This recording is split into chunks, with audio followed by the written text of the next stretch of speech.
Today's guest is Josh White, a seasoned international lawyer and founder of Saqr Consulting. He's negotiated billion-dollar aircraft and engine deals for Airbus, Aramco, and led global legal teams across Europe, Asia, and the Middle East, and even helped launch a flight school in Saudi Arabia.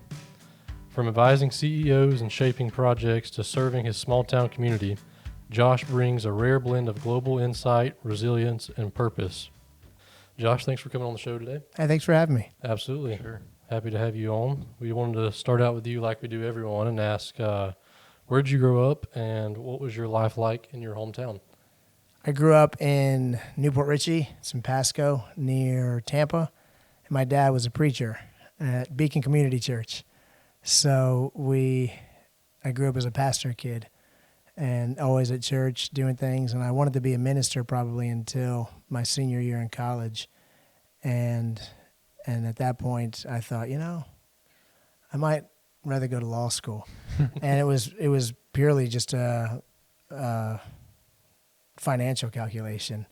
I said, I've seen the pastor life, and it involves a lot of poverty and old jalopy cars. I think I'd rather do something where I make a little more money. Yeah. But it's surprising. They're very similar fields.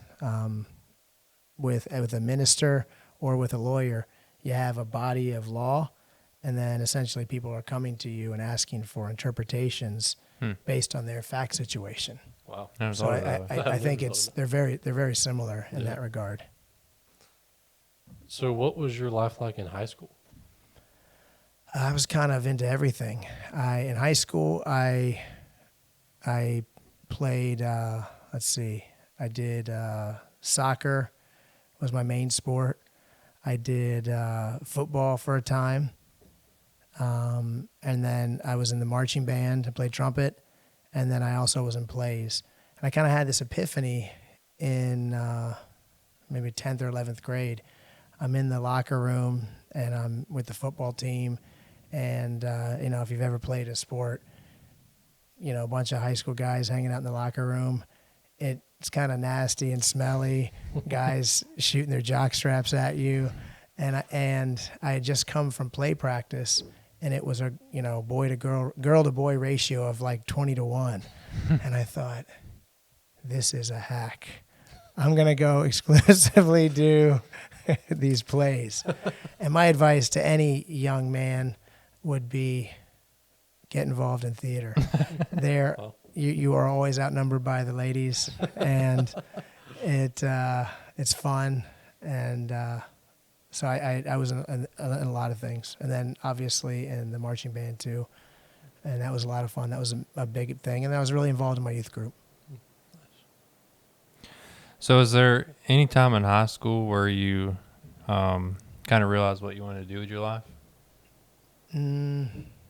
I don't think I ever really knew what I wanted to do with my life. I'm not sure I want to know what I want to do now. I tell people often, I think law school is a great thing if you don't know what you want to do. There's never a time that, oh man, we don't want that guy, he has a legal education. But I also wasn't sure I wanted to practice law. So I figured it would be something with reading, writing, interpersonal things. But, it took me a while to settle on law. Were those like the best subjects you would consider yourself in? I was always really good with the humanities, like reading, writing. I loved reading comprehension type of stuff. I loved literature. You read, and I remember in AP history and AP English, sometimes my teacher was saying, guys, White here can't carry the class. Somebody else has to answer. Yeah. So I love talking and loved interacting and love having a story and tearing it apart and asking the why. And I really loved history. And, history is like a layer cake. You learn how things repeat, and you learn all these different stories, how they fit on top of each other. And it helps explain why things are the way they are now. So I ended up majoring in history. It was a good fit. But if you major in history, you work at Starbucks, or or Make you, lattes. or exactly. Want to talk about the French Revolution while I make your cappuccino? And so I knew I was going to do something else, and so I ended up going to law school. I knew it would be just a base degree. Truthfully, had I been, I'd be going into engineering like you if I was good in math. But I took college algebra twice, and I'm ashamed looking back how ill prepared I was in algebra class. Why would you take a class? I got a 28 the first time I took my first exam in college algebra, and it's hard to bring that up. And so my university had something called the forgiveness policy, and I used that on college algebra. But my advice would be, if you're good in math, go to engineering school. Yeah.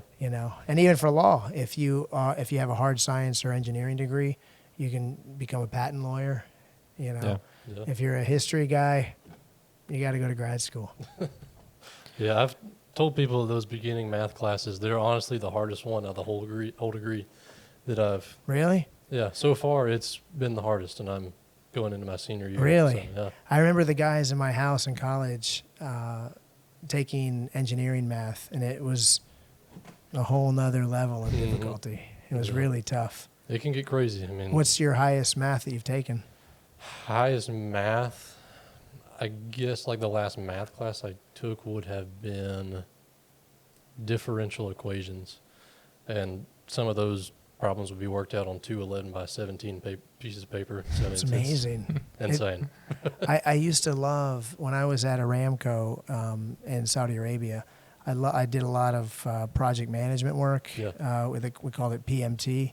And I would love just sitting and talking with the engineers and talking about, this is how much structural steel I need in this pipe rack. And then at this exchanger, we're going to do this. And it was amazing. Yeah. And for me, I've always found, from a legal standpoint, when I understand what my client's business is, intimately, and I can understand, the more I understand about it, the better I can advise. Yeah. And so I love just sitting with the engineers, hearing them explain stuff. At Airbus, I used to sit and I'd have the engine engineers, the engine specialists talk about thrust and lift and how an engine works. Yeah. And it's an amazing process. Yeah.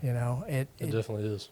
I love, we're made in the image of God. And I think we're designed to explore and understand the world, and we do that through math and through science and all these equations you're learning. Yeah. So I wish I was better at it.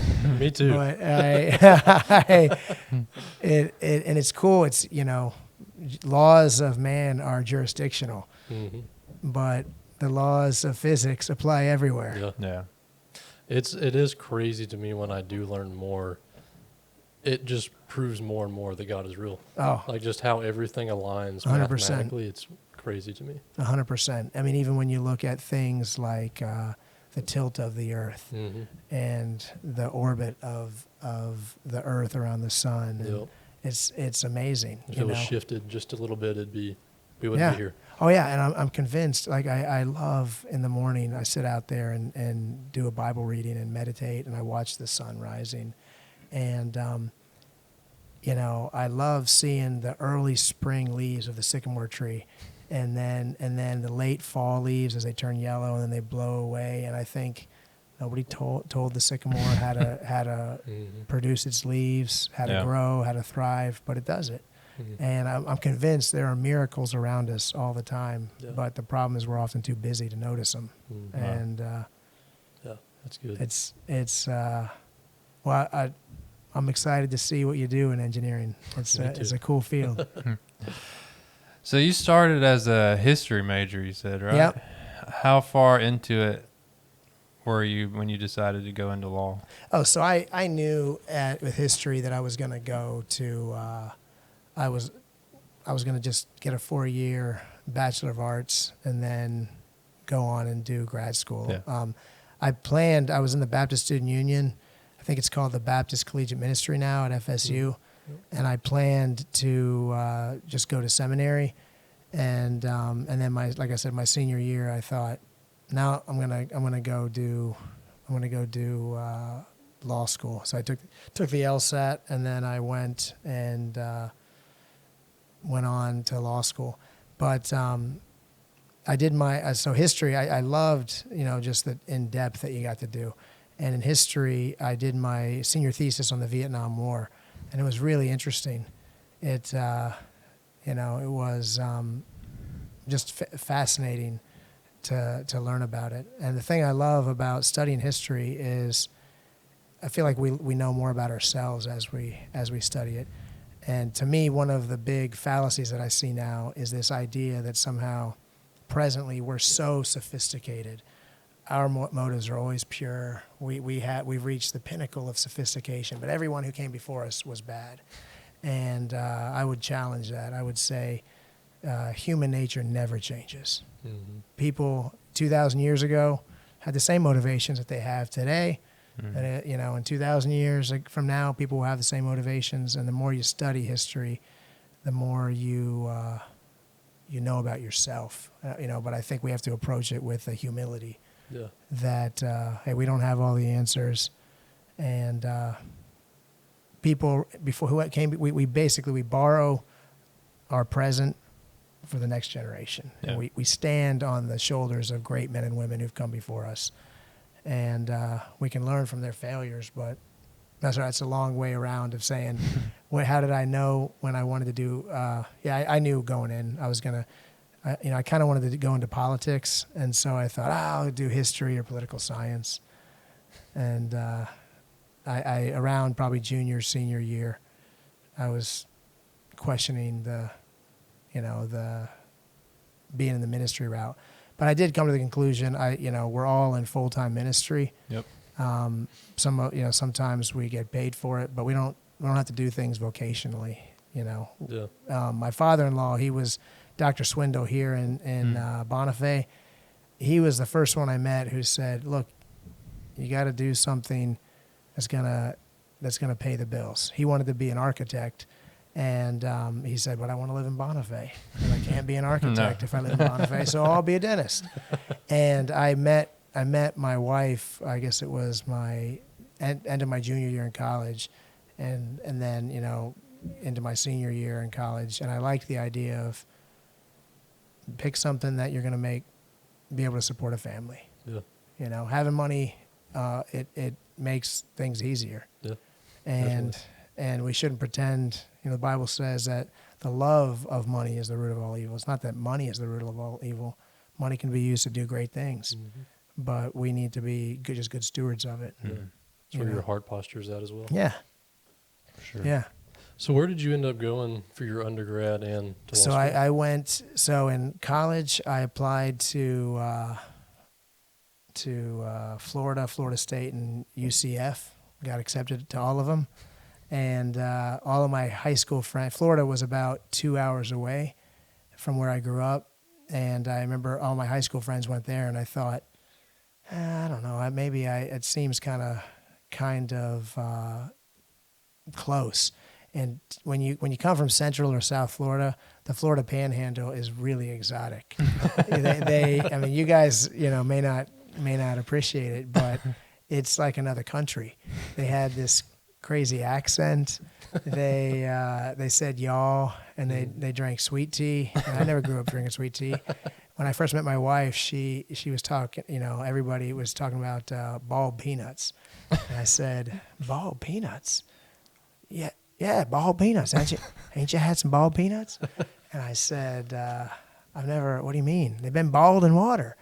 And so I'm saying I appreciate it now, but to me, going to Tallahassee, it was in the Florida Panhandle. It was far. It was like going out of state for me. Yeah. Yeah. And Tallahassee is really rolling, and it has lots of hills and beautiful, century oaks, yeah, and Jacobean revival architecture in the old brick buildings. And I fell in love with it. Yeah. And so I thought, I think I'm going to go to FSU. So then I graduated at college there.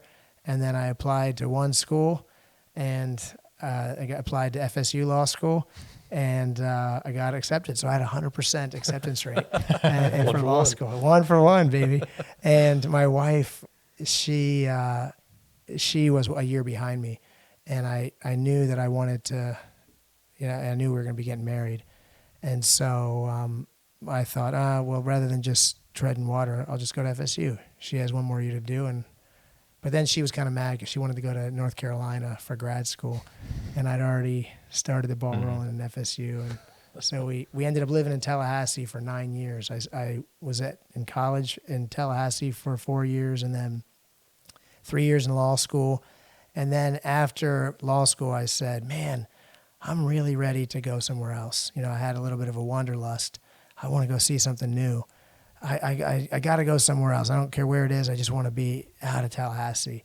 And I ended up taking a job clerking for Judge Polston at the First District Court of Appeal, and that is in Tallahassee, directly across the street from the law school. So I lived there for another 2 years. And so a total of 9 years in Tallahassee. And it still feels like home when I go there. It's a beautiful place. So did you know what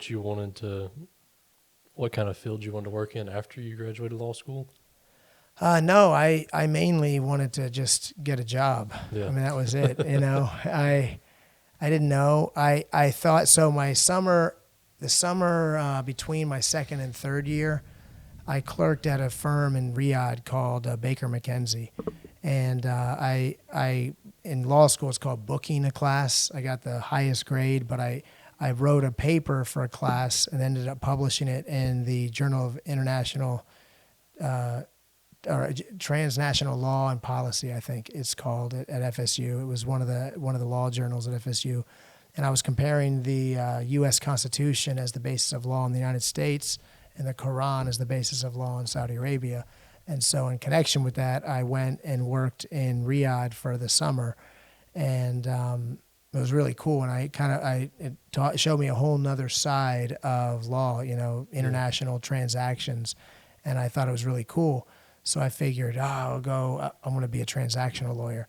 But then I did really well in trial practice the following year, and the public defender there had offered me a job, and I thought, man, maybe I should do litigation. That'd be cool. And so I clerked for 2 years right after law school, and then I was really excited to get to go see something new, and when I went down and visited my college roommate. He lived in West Palm Beach, and I just fell in love with South Florida. It was such a beautiful place. Palm Beach, Broward, Dade, they're beautiful. And it's totally different. Again, it's like a different state from Tallahassee or Tampa, where I grew up. Culture shift. It is different culture, but just different trees, different flora and fauna. And I interviewed I sent in my resume to a firm called Ackerman Centerfit, and it's the biggest firm in Florida, real premier firm. And I went and interviewed, and it just happened to be for their West Palm Beach office. They gave me an offer, and man, it was so exciting to live down in West Palm Beach. We lived in a 1925 bungalow. It was a mile from our house, from my office. So I'd ride my bike to work, and we were 2 miles from the beach.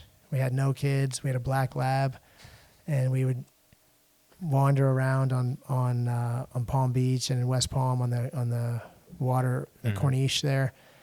And did you ever read you guys are familiar with the book Marley and Me? Yeah. The guy who wrote that lived like 2 blocks from where we lived. Really? Wow. And so we were also a young couple with a Labrador Retriever and walking around downtown. It was fun. So I enjoyed that, and I really liked Ackerman's a great firm. I love serving the clients, but the billing pressures in any big firm are really tiring. Yeah.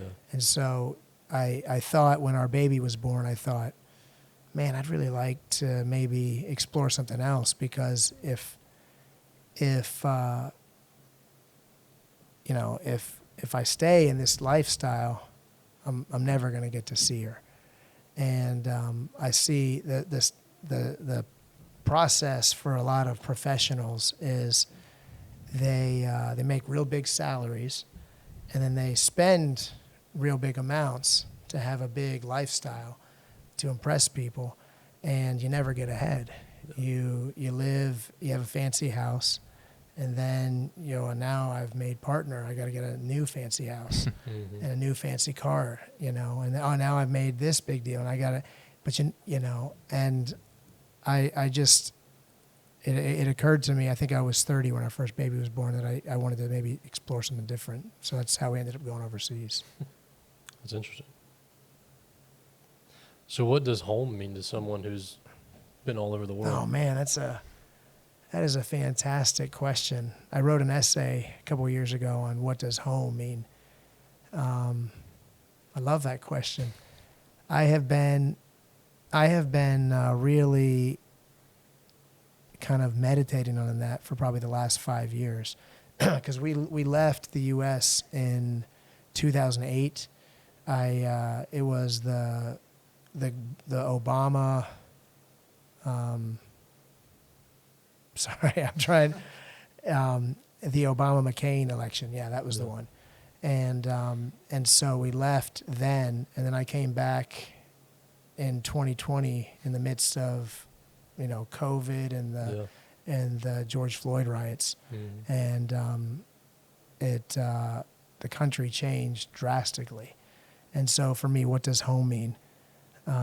I'd say one home is people you build your life with, because we moved to Saudi, and we moved twice in Saudi, and then we moved to France, and then we moved from France back to the U.S. Home is people to me. It's my men's breakfast group I used to have in Saudi, and we'd sit around and talk and have coffee, and we'd meet at 5:45 in the morning, and those guys, being with them is home. It's Bernard and Christine Klein in France at Allée du Lac. I'm going to choke up thinking about all these people. It's them showing me how to navigate the French system and taking me under their wing to guide me. Yeah. It's going desert camping with Jeff Josephy and my other buddies, and driving over the sand dunes. It's scuba diving in the Red Sea. To me, home is getting to take the best of what any society has and incorporating it into your life. Yeah. And I came to the place where, the Bible says that we're not of this world, that we're here temporarily, but that we're not made for this kingdom. Yeah. Well, I love when you live as an expat, you realize, hey, this isn't my home, I'm just passing through. Even if it's for 10 or 20 years, I'm just passing through. Ultimately, my home is somewhere else. Yeah. And I've, it's just true spiritually, but for me, it's true this way too. I define myself not by my job, not by my possessions. I don't really care where I live or what kind of house I have. I don't care what my car is. And those are all products of having home be something more than a place. Yeah. It's a place. I think it's a mindset for me. Wow, that's a great answer. I could go on and on. Yeah, I can imagine. I'll give you a few examples. Like in Saudi right now, today is the first day of Eid al-Adha. So to any my Muslim friends watching, it's Eid Mubarak. Today is the first day of Eid. And so, but during Eid, that you take a break and you pause and you spend time with family and you do charitable things. Well, I've kind of, it really showed me the importance of maybe a different perspective from the American mindset of, I got 2 weeks of vacation every year, and I haven't even used it. I got 3 months built up over the last 20 years. Look at that. What are you trying to impress? Mm-hmm. Or in France, the lunch hour is from 12 to 2. Mm-hmm. And you never plan anything between 12 and 2. Wow. Don't plan it. And the reason is that we tend to view eating as just a biologic function. I have to eat. Okay, done. Now let's go on.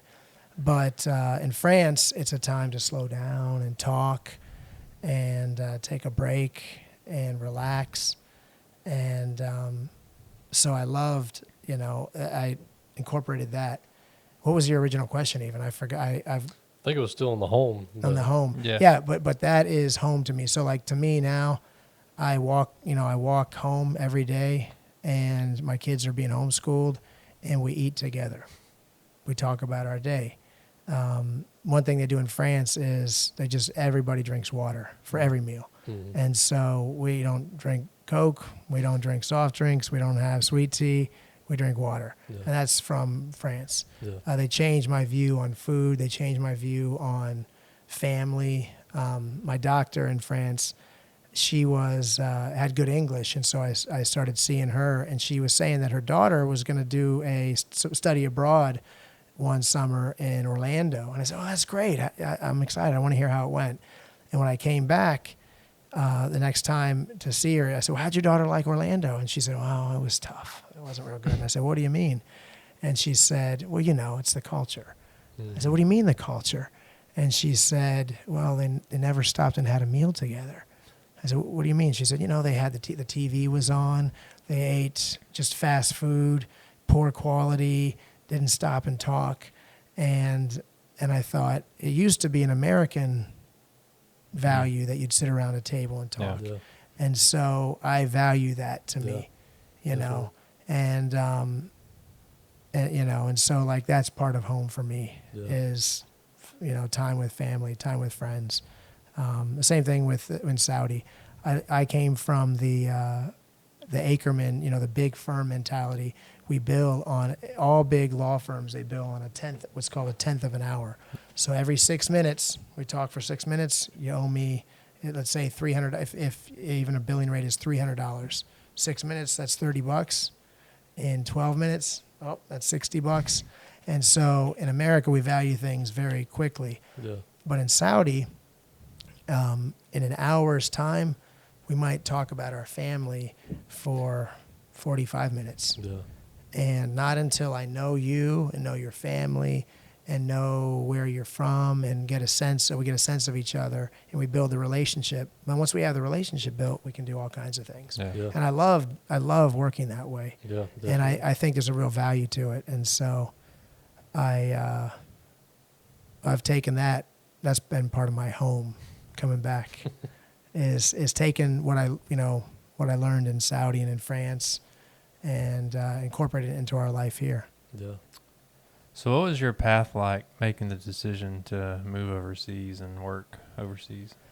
I remember in I think when I was in second grade, my dad was talking about doing a pastoral exchange with a church in England, and the idea that I could go to England and see all these, see Westminster Abbey and see Buckingham Palace and, see Tower Bridge and all these things, I thought, wow. And then in 10th grade, I saw a painting of Hagia Sophia. It was a cathedral that Justinian built in Constantinople. And he's rumored to have said when he completed it, Solomon, I've outdone you. I've outdone thee. And it's a beautiful building. It was a church for over 1,000 years. And then when the Ottomans conquered the Byzantines, it became a mosque. But if you have the chance, Hagia Sophia is a beautiful place. And ever since that, it sounds strange. When I saw that picture in 10th grade, I thought, I want to go overseas. And my wife, her mom was born in Belfast. And when I proposed to her the summer after my senior year, we flew together over to see her mom's family, and we stayed with her mom's family for a couple of weeks. And I remember thinking, I'm never going to get to come see any of this again. This is my only time to go overseas. And I always wanted to go overseas if I could. And I love it. Again, people do things differently all around the world. And I love learning from what other people are doing. How do they do it differently? What could I learn from what they're doing? Yeah. and I've always loved history, and there's no better way than getting lost in some foreign city and sitting down and having a meal with people. Like I love that. So my parents were at Aramco, and I remember my mom and dad, they had just come from some teacher conference in Bangkok, and then they were going to Istanbul the following month, and I thought, I just built a whole bunch of hours at my desk like this. And at the time, I was reading a book called I can't remember what it was called. He was describing, I'll remember it in a minute. The guy, his first name was Dan, but he was describing a balanced life. And he said, you should draw your life into circles and think, how much of your life, like if your work was a circle, how much of a circle is that? And if your marriage or your children, your home life, how much of a circle is that? And then your hobbies, maybe your church or civic groups, how much? And if any one of those circles is way out of proportion, your life is out of balance. And I think it was like 40 Days to the Work You Love. That's the book. And I thought, wow. And the truth is, if you work at a big premier law firm, your life is billing. Yeah. And there's some good things about law firms. I'm not denigrating them, but it's billing. And so I remember my parents mentioned that. So they went to a party and they passed on my resume to one of the higher ups in the law department, and they gave me a call back and got me an interview. I met with the then at the time the general counsel, and I was a litigator, and they don't really do much litigation at the time at Aramco, and it's more transactional lawyers they were interested in. So we interviewed, and we had a good interview, and at the end he said, well, that's great, you have great experience, but none of it is relevant to us. And so I thought, well, that was a good practice to interview. But I didn't, but then they gave me an offer, and we went over for 2 years. And then way leads, like the Robert Frost poem, way leads on to way. Yeah. And 2 years became almost a decade. But if you want your in-laws to hate you, take their oldest daughter, and their only 3-month-old grandchild, and move 8,000 miles away. They were not happy for a time. And but it was interesting. My wife was determined. She said, you can do what you want. I'm going to Bonifay at least 4 times a year. And she did. And it was cool because she got to, because of the situation and getting to live overseas, I mean, she got to come home and stay with her parents for months at a time. And so my children, when they moved back here in 2020, they had these early they'd never lived in the U.S. I mean, America was kind of a vacation destination, but they still have these early childhood memories of Nana and Doc's house in Bonifay, yeah. And it's sweet. And so it's been it's been a sweet thing. That's cool. So you were in France first? So first we were in Saudi. Okay. We moved there, and we lived on the eastern province. It's called Al Daran, and it's right near the Arabian Gulf there, and near Bahrain, and it was a fun place to live. Imagine living on camp there. It's like almost like 1950s Southern California, or 1950s Texas. It's just a really nice lifestyle.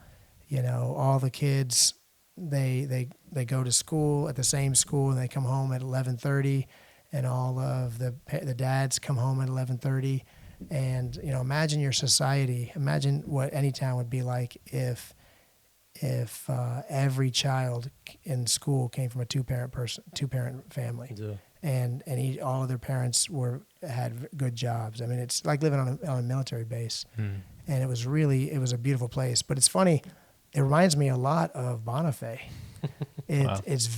My lifestyle now is very similar to my life in Saudi, and so we lived there for about about 9 years, and then we moved to France in 2017. Okay. And that was exciting too. I mean, I think every place, my rule now is every place has something beautiful and unique about it. Yeah. You know, and this place here, you know, is beautiful and unique in so many ways.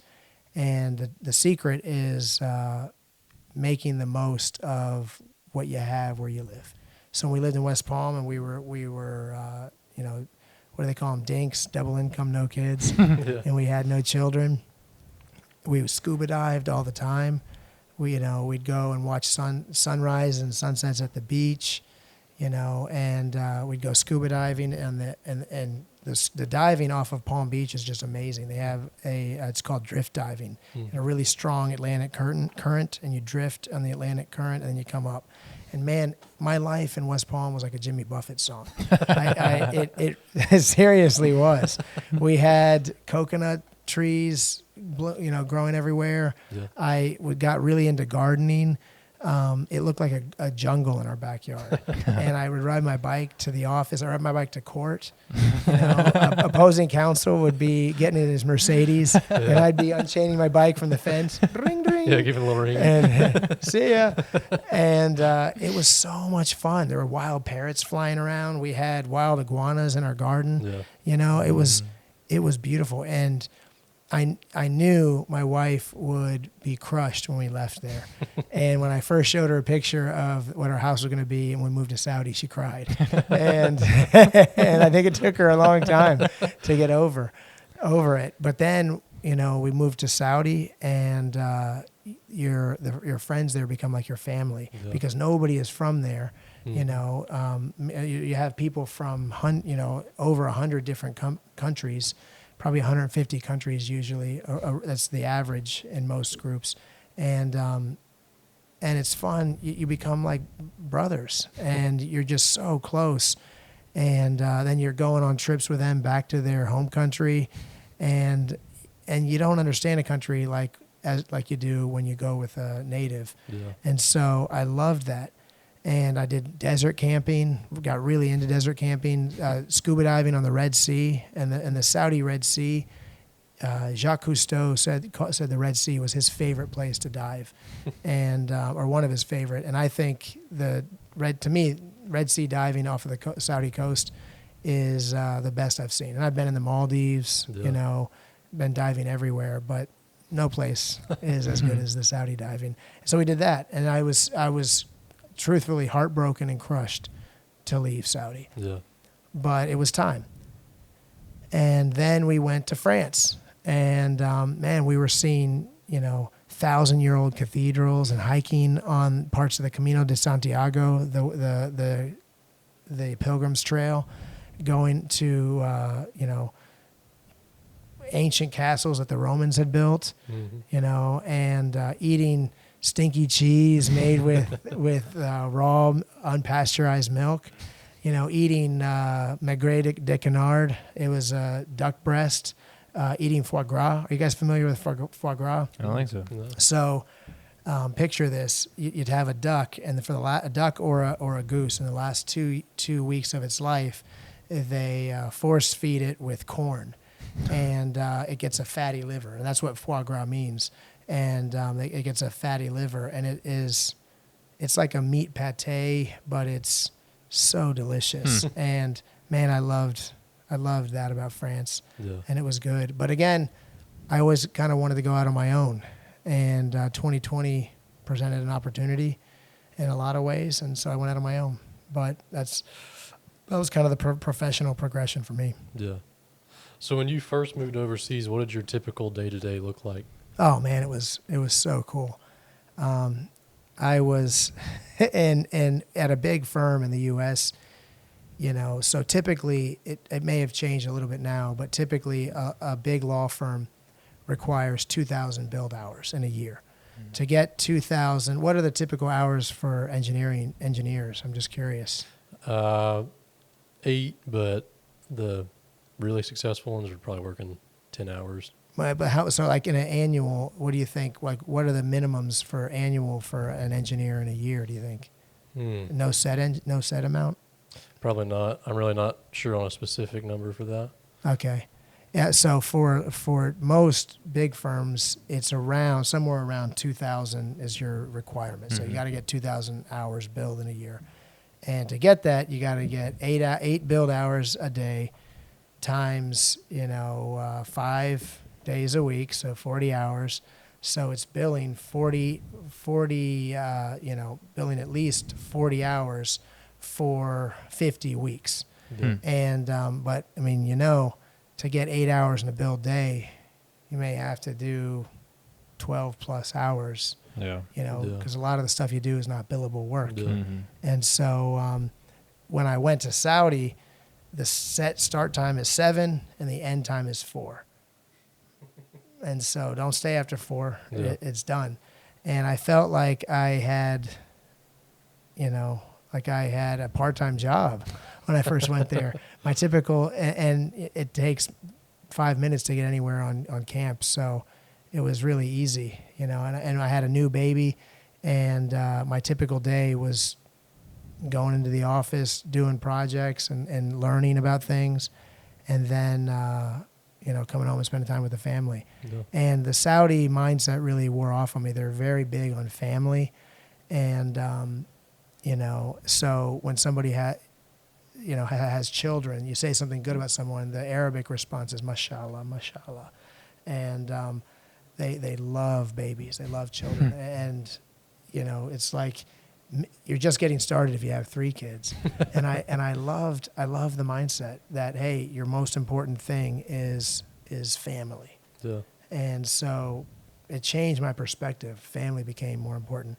So that became the most important thing. And my goal when we first got there, one of my friends at my firm had said, why are you moving overseas? You're not going to be able to travel much. You got a new baby. You're not going to travel with a new baby. And I was like, I'll show you. And so we traveled to 12 countries in our first 12 months. And I thought, this is cool. And then we had a trip to the Baltics planned in, what was that? We flew into Finland, and then we went to Latvia, Estonia, we flew to Latvia to Estonia, Latvia, Lithuania, and Poland. And so when we went through the Baltics, I thought we might be able to do 24 countries in 24 months. So we did 24 countries in 24 months. Wow, that's and crazy. I thought, this is awesome. I love it. So that has how my perspective changed much more towards I want to see as much of the world as I can and explore as much as I can. So is that 7 to 4 like universal in Saudi? For the company it was. Not all companies follow that, but a lot of companies do. It was I loved it. It was a fantastic place to live and work. And like I said, very family centered. And so it was hard to get used to. I was staying till like 5 or 5:30 one night, and one of the lawyers came by and he goes, "Hey, if you're hustling to make partner, you're not going to make partner. That's not. This is in-house work. Go home and spend time with your wife." And so even the school and the company hours were 11. The lunch was 11:30 to 12:30. So my wife and I would go to lunch probably 3 times a week. Mm-hmm. And they have a lot of like Applebee's, Chili's, TGI Fridays, and so we would go to those places a lot. I gained a lot of weight at first going to all those restaurants. So what was your role with Aramco while you were there? So we had a pretty flat structure. You had a general counsel, and then some associate general counsels, and then a lot of just lawyers. But I was always looking to see, what can I learn? What can I do here? And Aramco had the biggest corporate fleet. It has the biggest corporate fleet in the world, aircraft fleet. And they came in and said, "Hey, you're going to start working on some aviation stuff." And I said, "Well, I've never done aviation work." And they said, Well, you can start doing it. And so I started learning, and I essentially kind of became like the head of legal for Aramco Aviation. And I did it for, like I said, almost a decade. And I did some other stuff too. I did some project work, like project management work. They did a lot of big mega projects, and I worked on those. But my primary focus was aviation. It was cool, buying and selling airplanes, doing government regulatory work, TSA work. We were FAA registered at the time, and so I did a lot of FAA work, and I learned a lot about aviation, and I got to work on huge deals that I never would have worked on anywhere else, and it was fun. I remember we did. It was at the time the biggest helicopter deal ever in the history of this Italian helicopter maker, and I was sitting in this helicopter, and you do what's called a bug or a squawk flight, and you're looking, before you take delivery of an aircraft, you're looking to see if it meets all the technical specifications. And it's like a punch list in a house, kind of. And we're taking off from the factory in Vergiate, and we're looking out over the mountains and the lakes. And I thought, I can't believe I'm getting paid for this. And I've kind of honestly had that feeling for almost everything I've done in my life. I can't believe I'm getting paid for this. It's just so exciting. Yeah. So how did your time there shape your, I guess, professional perspective? Let's see.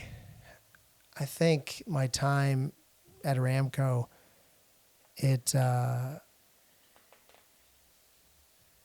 I learned a lot. It shaped my perspective as far as learning how to,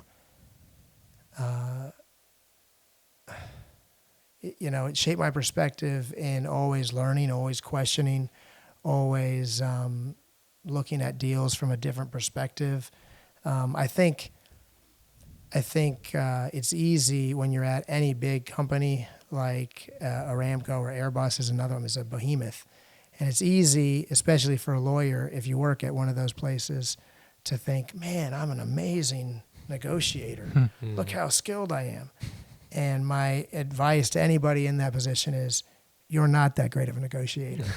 You have a huge gorilla behind you. Yeah. Try it when you go out on your own, and then come back and talk to me.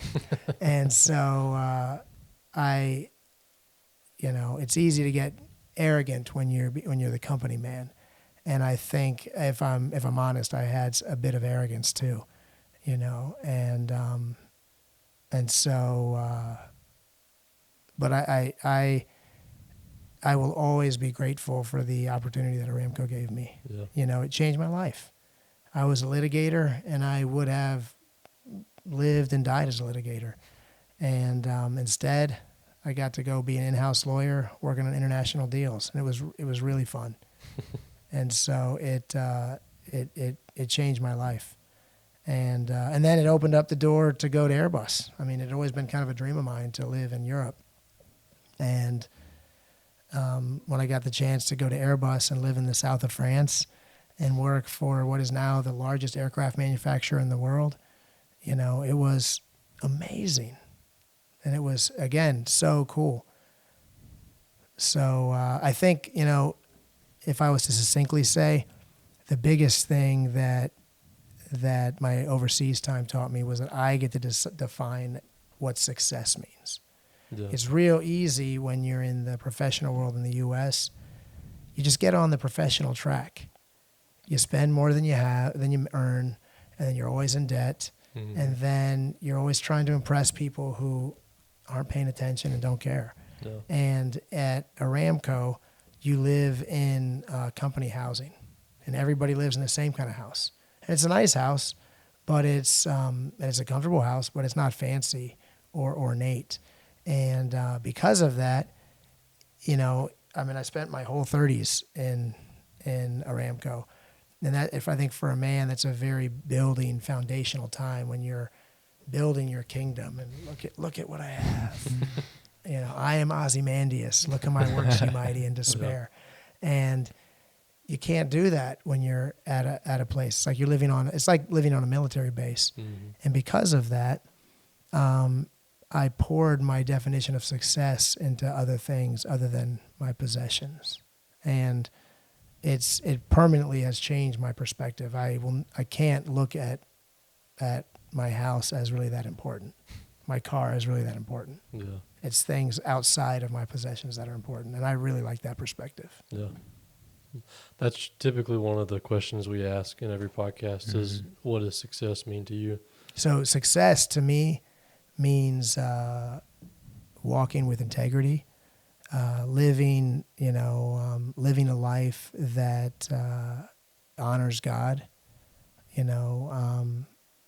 walking with God daily, getting to know Him better each day. It means supporting your family, not just financially, but in relationally. And it means developing very deep and rich relationships with people around the world. I mean, these people I've built relationships with around the world, they're like family. And so... Hey. You got something for him? I won't come in and mess with y'all. No, you're all right. Milk? Okay, I'll go put it in the fridge. We did all this out, right? Yeah. Who's there interviewing today? Hey, Josh. Okay, I'll let Nice to meet you. Tell me, who are you? I'm the father-in-law. You're the father-in-law. Oh, that's right. My wife, did she work with... maybe she worked with your wife as a speech pathologist. That's right. This is a beautiful place you guys have. It is it's fantastic. Hey, it's nice to meet you. I was so confused. Who's there? That's really cool to have your in-laws so close. Oh, yeah. Their So- entire Very nice. family's around here. Yeah, so we got her parents back there, grandparents across the road, sister and brother-in-law live across the road, aunt and uncle live across the road, other uncle lives right this house beside me, so it's all around. So that is wealth. Oh, we love it. We Big love time, that's wealth. it. We love it. And that's success. Getting to have your family all around you. And that was part of why we came back here. My kids had never lived in America. And when you have no real connection to any one place in the U.S., where do you come back to? And we came back to Bonifay. And my father-in-law died 2 or 3 years after we got back. And there is nothing I would trade for my kids getting to spend the last 3 years of their grandpa's life with him. Mm-hmm. Spending time with him, hanging out with him, swimming in the pool, having ice cream at grandma and grandpa's. I mean, that's a real wealth, and that's something, again, that my time in Saudi and France has made me think. Success is it's not a number. It's not a figure in your bank account. It's not a square footage of your house. It is, it's meaningful relationships. For sure. So working at Aramco, it was a lot of aviation deals, you said. I guess you negotiated for the VIP helicopter for the world's wealthiest company? Oh, yeah, it was cool. So when we bought the CEO of VIP helicopter, and it's really like a head of state helicopter, so you could host, foreign visiting dignitaries. But when we were taking it, I was walking through the bay where they take the deliveries, and we go here, they're like, oh, see this helicopter, and this helicopter, oh, that is the Pope's helicopter. Like, wow. And then beside it, see this helicopter? That's Vladimir Putin's helicopter. Wow. I'm like, wow. And this helicopter beside it, that's King Hussein of Jordan. That's his helicopter. Now your helicopter is going to be nicer than any of theirs. Wow. And it's a beautiful. I was really proud of that project. It was a beautiful helicopter, and beautiful. They make a quality product, and they do great work. Can you walk us through how those negotiating processes work for an aircraft? Yeah, just like on that standard, how does that work? So you have a lot of different elements. First, within any big company, you have a budgetary item and that has to be approved. And that's kind of a difficult thing because it has to be approved, but then you're dealing with currency fluctuations because the sale price that the vendor is selling it to you is in euros, but the budget amount that has been approved is in dollars. And so you got to account for you have to hedge against currency fluctuation.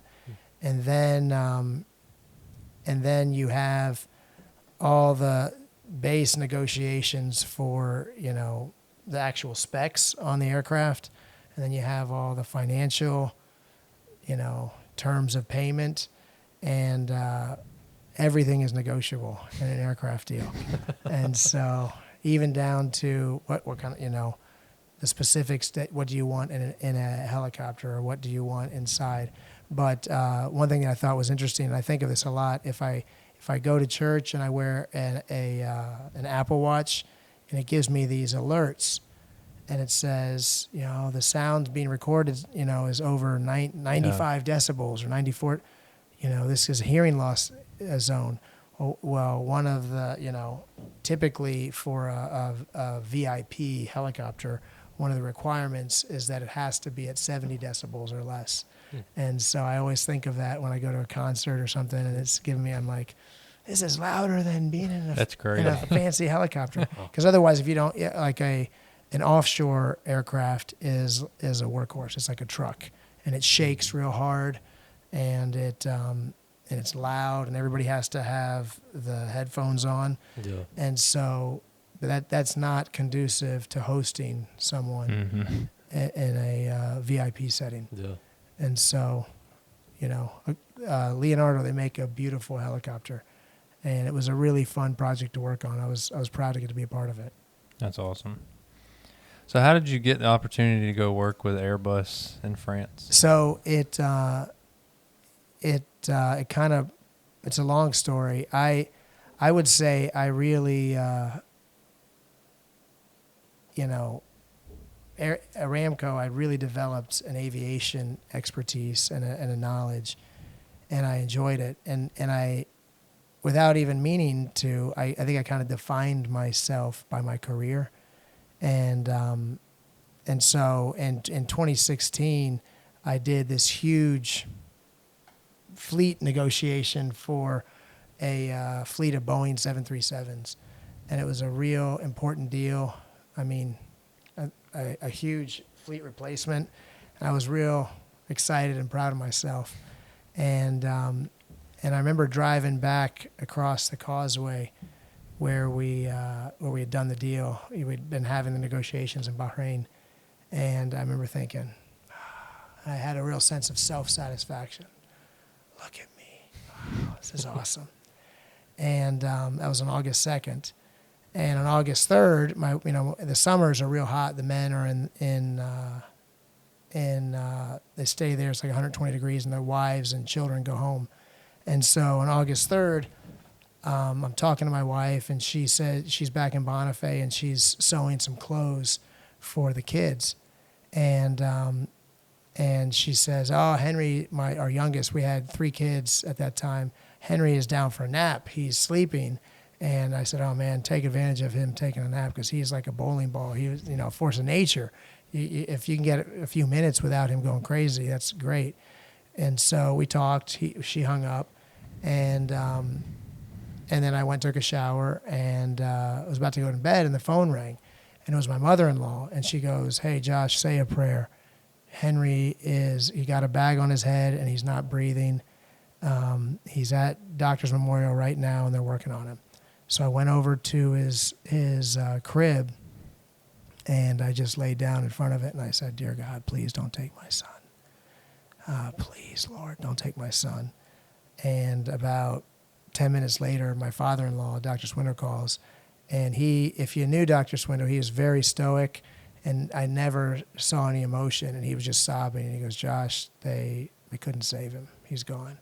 And it was like I'd been concussed. A bomb had gone off my life. And And so I flew back to the U.S. and went to his funeral. And I remember feeling like, what am I going to do now? You know, I've really defined myself by my career. And I thought, you know what? I'm going to pour myself into my career. So I went back and flew back. But while I was burying my son, a guy who had been my friend and we'd gone on a deep sea fishing expedition together, he basically started a witch hunt and accused me of wrongdoing on aviation projects. And none of it was true. And my attitude to everything was, hey, if I can learn something from you, show me. But I never have anything to hide. I'm never going to do something that makes me have to look over my shoulder. You know, I'm never going to do something unethical or where you'd have to question whether or not I did it right. Well, he basically sabotaged me and committed character assassination, and they gave my aviation work that I'd spent a decade building to him. And so I filed a grievance against him. And they did the grievance process, and they called me, and I was actually here back visiting the States for Christmas. And I still remember the associate general counsel who I dealt with called me and said, hey, we have reviewed the project, and we've reviewed your grievance, and you're right. He was unethical, and we see at least 4 counts where he violated our corporate ethics policies. But we've already given your work to him. So he's going to take your aviation work, and you'll go work in compliance. And it was like, and I remember driving down the road saying, God, you took my son, and now you've taken my career. What else do you want? It was unfair. I mean, I felt like John Proctor in The Crucible. My name. You can take anything you want, but you can't have my name, because my name is all I have. But they took my name, and I felt so crushed by it. And I realized, hey, look, my career here is done. Nothing's, I don't have faith that I'm going to be treated fairly anymore. I don't have faith that and I've spent a decade building a specialty now that they've taken away from me. And it sounds strange even mentioning it, but so I looked around. I thought, hey, I can go to Airbus, and I met a guy who worked with Airbus. I applied, and they gave me an offer. And the big thing is when you lose a child, it forces you to reevaluate really what you want out of life. And I would say up until Henry's death, my life was kind of a unmitigated success. Everything I'd ever wanted, I got. But I don't think we learn a lot from eating candy all the time. Yeah. And it's not that success isn't good, and it's not that wins aren't fun, but we don't learn anything from wins. We only learn from losses. Yeah. And we only learn from suffering. And that guy sabotaging me is the greatest gift he could have given me. If I was to be sitting here talking to him right now, I'd say, hey, thank you. Yeah. It was such a blessing, because I would have stayed there for the rest of my life, and I never would have grown. And I always wanted to go out on my own, and I always wanted to live in Europe. And somehow losing often, it gives us the impetus to do new things. I'm a big fan of the Stoic philosophers, and Marcus Aurelius says what stands in the way, the impediment to action advances action. What stands in the way becomes the way. And I have found that to be so true. The things that stand in our way, they direct us on a new path. And so that's how I got to France, is through both personal tragedy and career failure, and I'm so thankful for him, And France was a fantastic experience too. And so, but then in 2020, I had the chance to go out on my own, and I'm glad I did. Yeah. Also France at the time, it had these real draconian lockdowns where, you were locked in the house. You had to have a letter from the police to leave your house. You had to, they had the gendarme checking people's paperwork on roads. And we came back to Florida, and everything was open. We took the kids to Universal Studios 11 times in 2020. And so, that's how we got to France. What did those seasons teach you? Oh, man.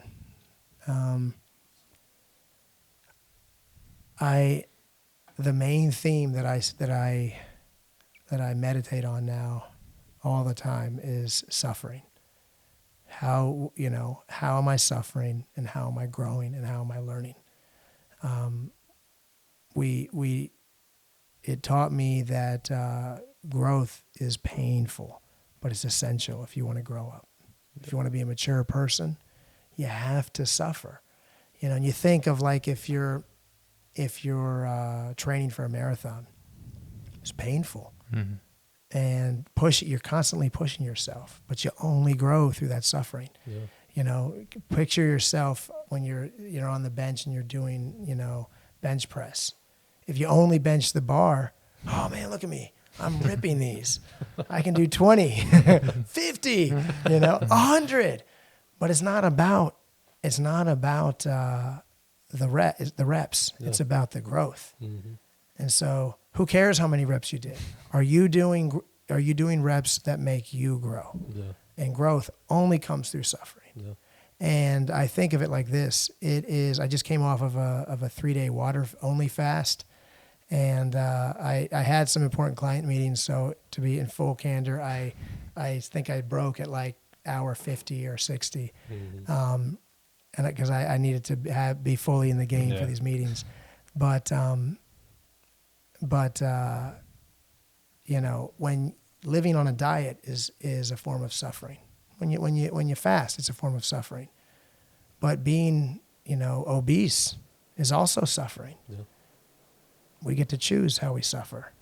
Living in a marriage with someone is suffering. I mean, I've had a wife almost 25 years, and living with her has been suffering at times. And she would say the same about me.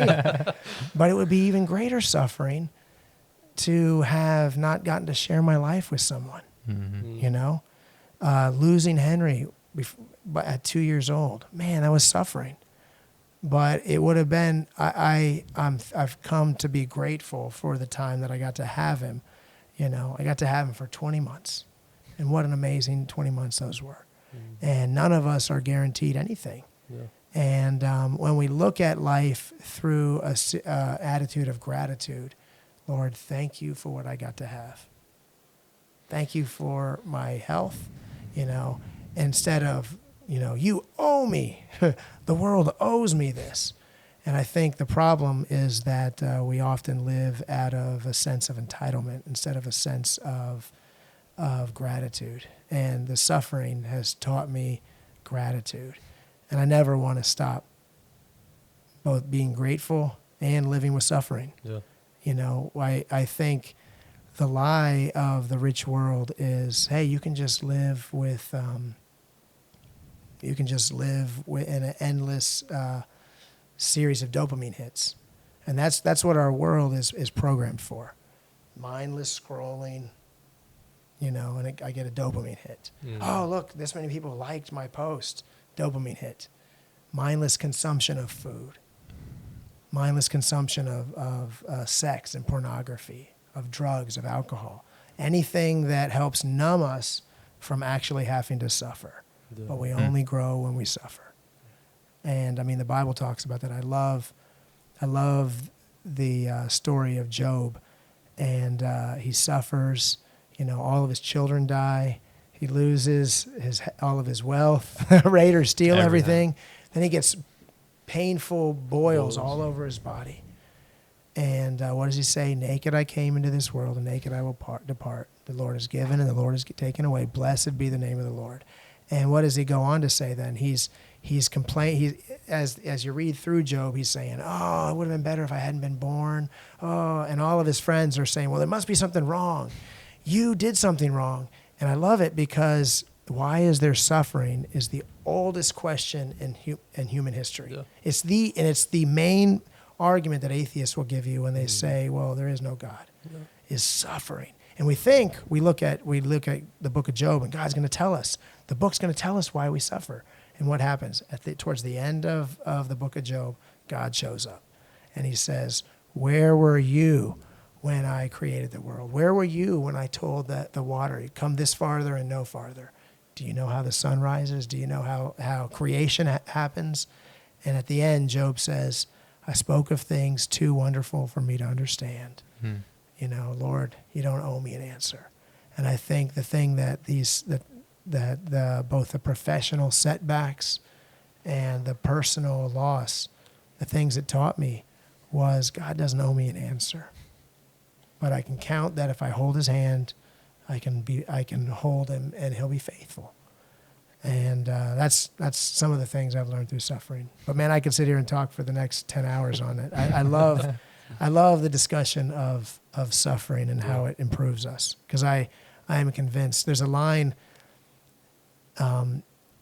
one thing I would recommend to you, you should memorize the poem If by Rudyard Kipling. But in it, it's essentially a Stoic worldview. But in it, he says, if you can meet with triumph or disaster and treat those two imposters just the same. And the truth is, our successes, they don't define us, and don't get a big head about them, and neither do our failures. They don't define us either. And so move on. Move on and acknowledge that success and failures are going to come. Mm-hmm. The rain and the sun is going to come. And God is faithful and he is good, regardless of whether it's a sunny or a rainy day. How'd you find purpose again after the loss of your child? For me, I had to start. It's easy when you're in grief to get on this endless what if wheel. What if? Well, if only, if we hadn't gone here, if we hadn't done this, what if we hadn't? And my dad had been a hospice counselor for a time, and he goes, "Josh, those what if questions they're a death trap. You need to escape those, get away from those." And so he encouraged me to say, "What now?" And so I started this mantra. We would wake up and I'd say, "Henry is dead. What am I going to do today?" And that was a good exercise for me, because it meant that I needed to remind myself every day, he's dead. He's not coming back. I'm not going to be changing his diapers again or see him running down the hall. He's dead. But I get to choose today what I do with that. There's two parts of that equation. Henry is dead, but I still have a choice in what I do today. And I can choose to be bitter. I can choose to be angry. I can choose to be upset, or I can move forward. Same thing. I mean, my treatment,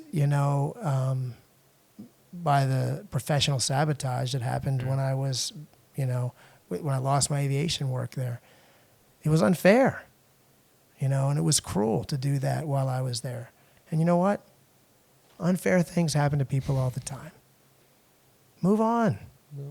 Move on. And it, it's okay. I'm not the first nor the last. And there's a lot of people who have had a lot more unfair things happen to them. And so the way I got on is, I remember early on, I thought I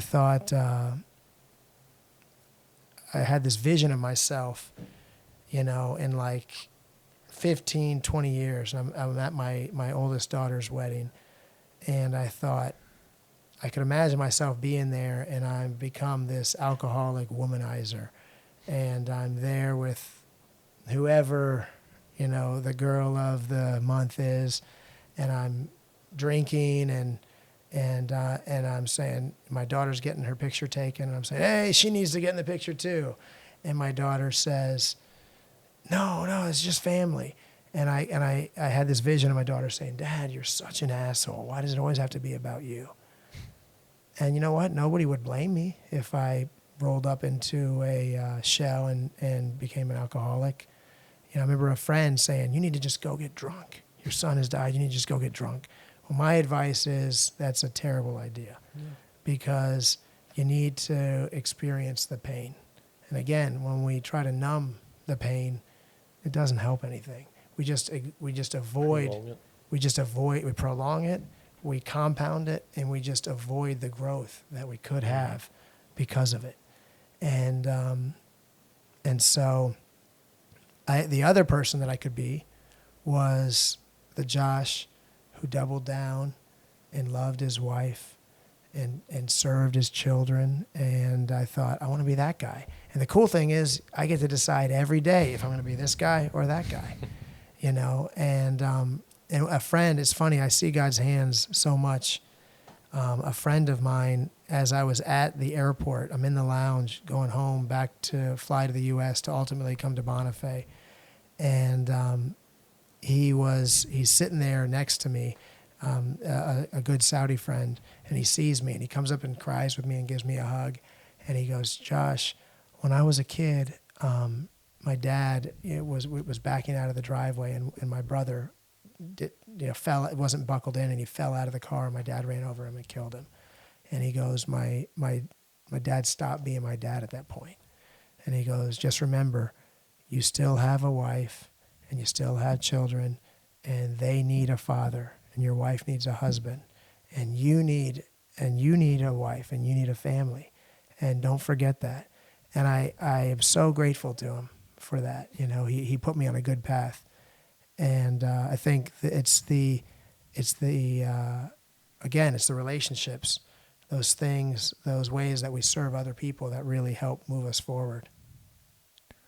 What role does faith play in your life today? Oh man, it's everything. It's the very cornerstone of my life. And again, I think that Henry's death, it's because of that.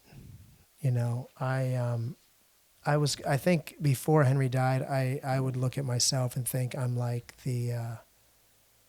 remember the parable of the guy with all the silos, and he says, "Oh, look, I'll build new silos, and I'll sit back and relax and look at all my wealth." Or maybe the rich young ruler, Jesus says, "Sell everything and give it to the poor and follow me." Again, I think the central message of that is it's idolatry, And for me, my idol was career, and was money, and was my own temporal happiness or pleasure. And I remember even talking to my wife before Henry died, saying, I don't know about all this Jesus stuff. I mean, it just seems a little preachy. I don't know. And I'm so thankful. It sounds strange. Henry's death, it brought me back to a place of faith. And his death blessed me in so many ways. And it sounds strange. Oh, my kid died. What a blessing. But I think anything that brings us closer to God is a blessing. And, I resisted it. And I think but for his death, I would have been out there like the parable of the seed sown in the soil. When Jesus says the cares and the pleasures of the world, the plant grew up, but the cares and the pleasures of the world choked out the seed. And that was me, man. I loved making those 24 countries in 24 months. I have no idea how many countries we've been to. We've been to a bunch, and I love going to those places, and I love people, and I love exploring and learning. But If I never go to another country, that's okay. You know, I love doing big deals, but if I never do another big deal, it's okay. You know, I love making big paydays, you know, but if I never have another big payday again, it's okay. You know, and my faith is the very cornerstone of it. And I think it has to be the cornerstone of our life. And I think I may have told you guys this, but when Henry died, it was like 4 days after he died. My sister lives in Tallahassee, and she met me over in Mariana, and we went to the Florida Caverns. And we went to the first room, and the guy goes, this room was carved out by it was formed by a tree root that came down, and it altered the very shape of the stalactites. Sometimes roots of bitterness grow into our life. Has that ever happened to you? And I'm looking around like, dude, who are you talking to? So then we go to the next room, and he says, this room was formed by ice, water dripping in here, and then it froze, and then it busted open, and it changed this formation. Sometimes traumatic events happen in our life, and they change our shape. Has it ever happened to you? Wow. And I'm thinking, what? And we go to the last room, and he turns off all. Have you guys been to the caverns? Oh, you got to go. We go to the last room, and he turns off the lights. And he says, this room was excavated by men with primitive carbide lights. And you can see how dark it is. But they were tied into the cornerstone here. And as long as they were tied to the cornerstone, they'd never get lost. And if you're tied to the cornerstone of Jesus Christ, you'll never be lost, no matter how dark it gets in your life. And I'm sobbing. And I went up to him and I said, hey, brother, thank you for your testimony. It really helped me. Just thank you. And I told him my story. And he goes, oh, I'm not actually a tour guide here. I'm just here for 2 weeks for a medical procedure. And so I give you that story because I say, how has faith shaped me? It is Jesus is the cornerstone of my life now. And everything else can come and go. But I'm getting back to the first part. We talked about history. It's easy for us to think that people in the past, you know, they were somehow better than them. Well, idolatry. How stupid could the Israelites be? Moses brings them across the Red Sea. He goes up onto Mount Sinai, and what? They're worshiping a golden calf immediately? Come on, guys. You guys are crazy. You guys are crazy. Yeah. But I have come to the place that I think humans at our very core, we are idolatrous. And we've replaced them with, we don't have these wood and stone and those kinds of idols, but we have idols of success, or idols of what do people think of me, or idols of, what is my salary in comparison to that, or idols of, am I rich enough or happy enough?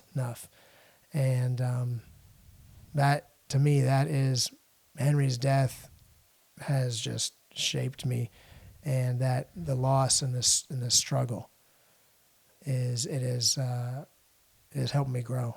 So my word to you would be, don't shy away from, the struggle. As what do the SEALs say, embrace the suck. Mm-hmm. Life suffering is just inherent to life itself. It's part of life. And so, don't try to avoid it. Don't pretend like it's not going to find you. It will. And when it does, let it shape you and grow you. Really good. Very good. You sent me some articles that you had written. Oh, yeah. One was about Henry's death. Yeah.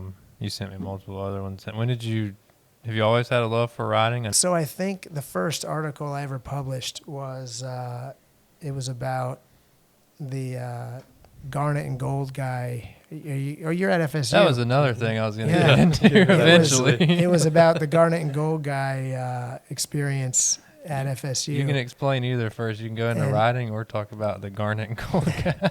Give a backstory on it. So when I was in my freshman and sophomore year at FSU, I was in the marching chiefs, and my junior year I thought I want to do something different. And so I found my friend Kevin, and I said, hey, let's go do something crazy together.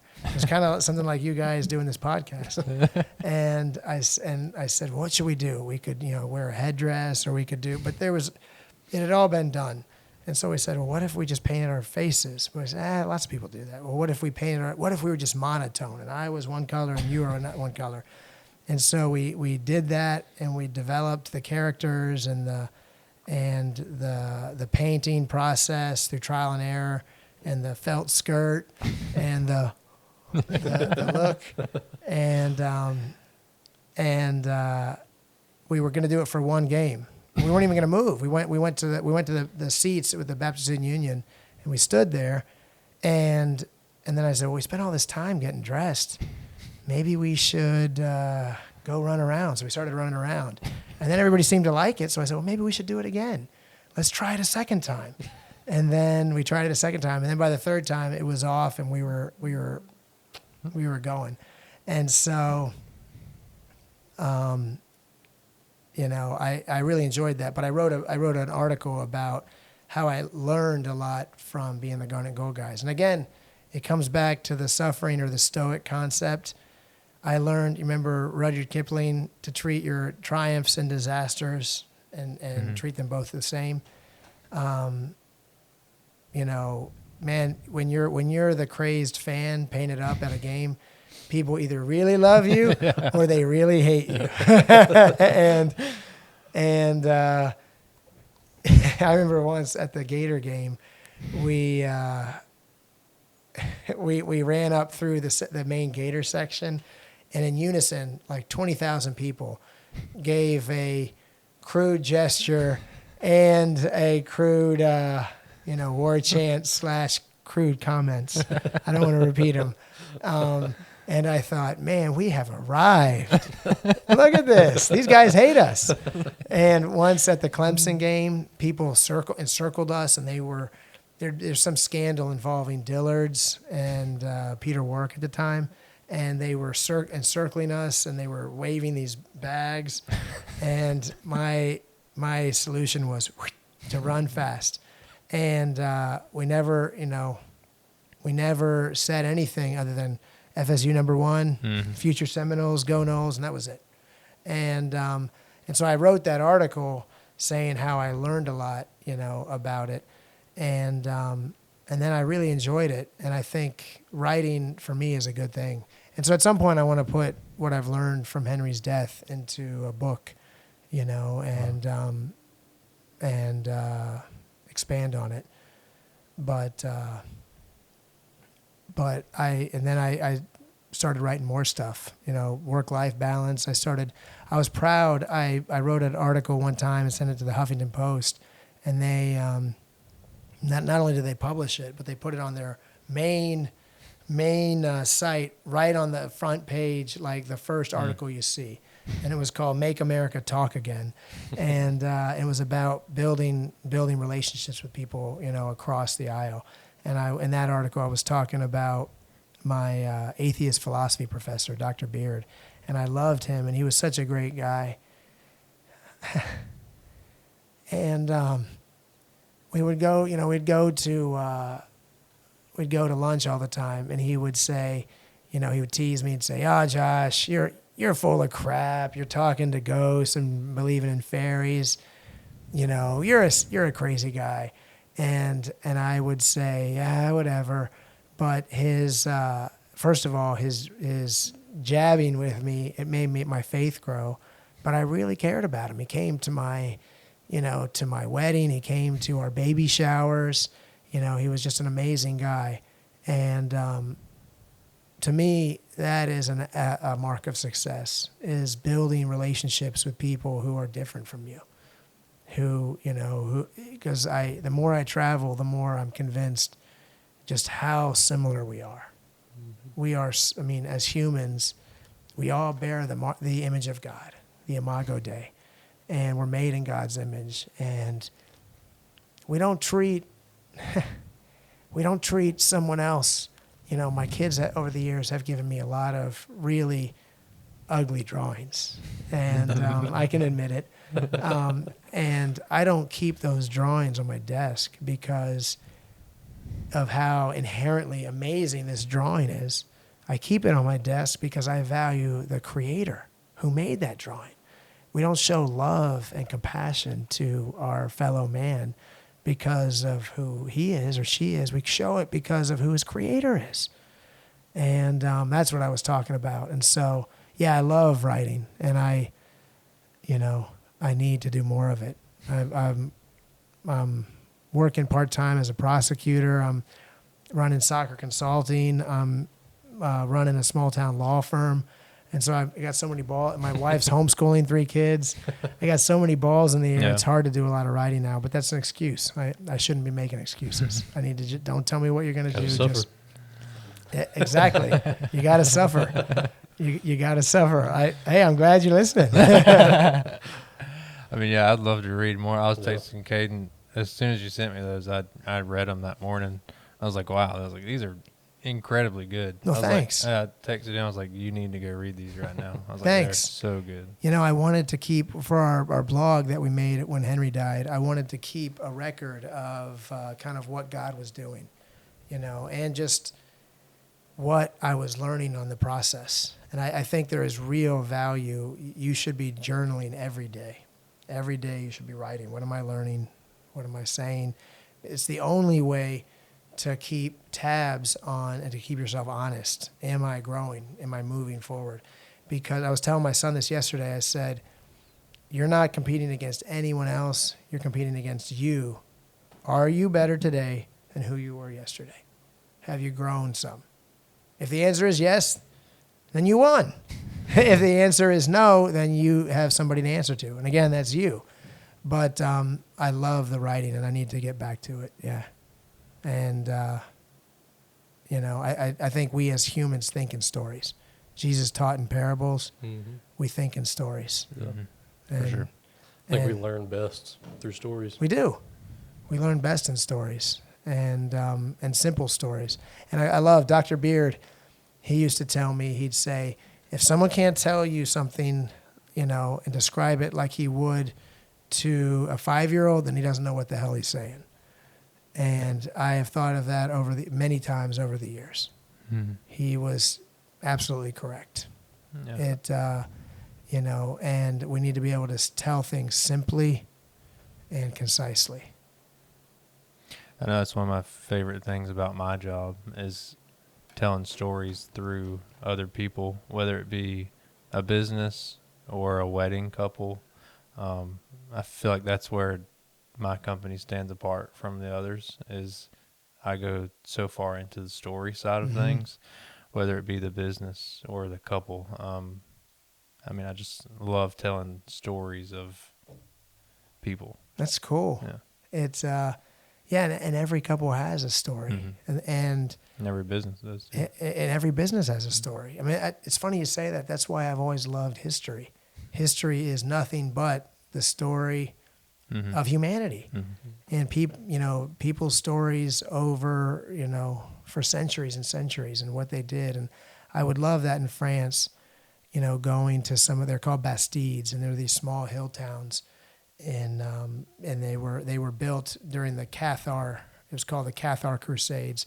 They were a heretical group in the southwest of France. I don't want to get too far into the weeds about the Cathars, but as people were being expelled from this town called Albi in the southwest of France, they moved to this area, these various hill towns, like fortified towns. And I would go there a lot of times, and I would sit there and imagine all of the stories walking into the bakery and the stories walking down in these little cobblestone streets. And I would go and say prayers in the church.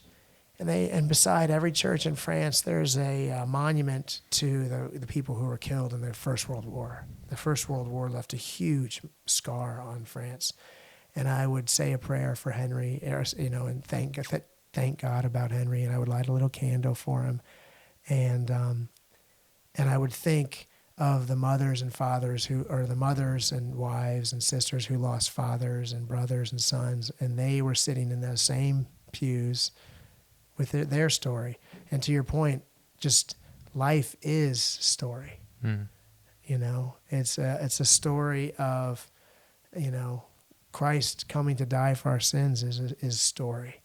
And I love, have you ever read any of C.S. Lewis? Yes. He talks about how that there's myths and true myths, and that all cultures have their myths. And he was a skeptic for his whole life, and he came to faith at a later age, and he said, "Oh, these are the true myths." And I just think we are designed to think and to speak in story. It's really good. Yeah, that's kind of what inspired us in starting this, is just telling the stories of people.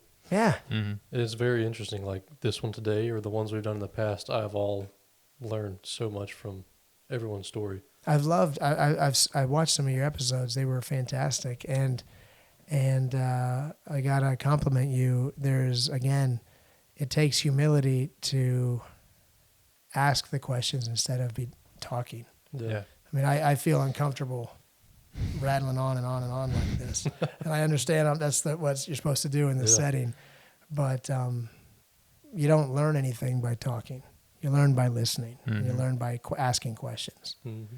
You know, and that's fantastic. You guys are doing a good job of telling stories. Appreciate That's that. good to hear. We like to hear that. So tell us a little bit about Saqr and how that company came about. Yeah. So, I lived in Saudi for, like I said, about a decade, and I really feel connected to the people there, and I love them, and I think I felt especially bonded to them after Henry's death.